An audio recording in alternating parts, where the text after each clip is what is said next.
Le sang ne crie plus. Il s'infiltre. Il stagne. Il ronge. Dans A Working Man, David Ayer fait mine de brosser le portrait classique d'un vétéran rangé qui reprend les armes. Il ment. Ce n'est pas un film d'action. C'est une dépression armée.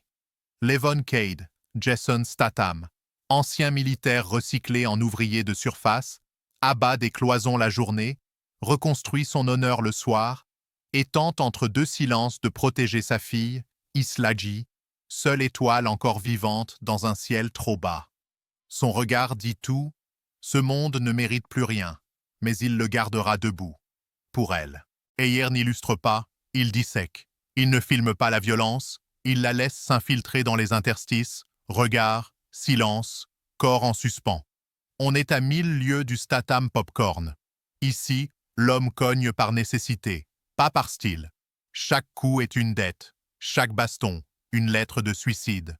La ville n'a pas de nom, elle est tous les lieux laissés pour compte, tous les cimetières de rêves pavillonnaires. Le gris domine, les rues bavent, les entrepôts hurlent en sourdine. Jason Flemyng et Maximilian Osinski incarnent les frères Kolesnik, seigneurs d'un trafic slave qui suinte la saleté mondialisée. Ils sont glaçants car crédibles, pas des caricatures, des professionnels. David Harbour, en vieux marine revenu de tout sauf de lui-même, joue Gunny Lafferty, mentor mutilé, miroir brisé du héros. Face à lui, Statham serre les poings sans jamais hausser la voix. Et ça suffit. On y croit.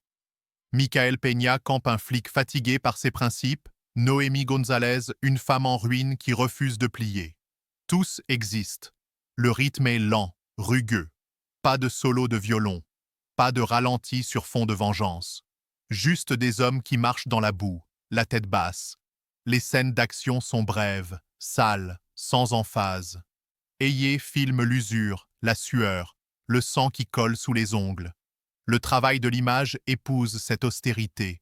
Teintes délavées, ombres épaisses, rien ne flatte. Le film gratte. Il ne cherche pas les faits, il vise la trace. Working Man n'a pas de héros, il a des rescapés.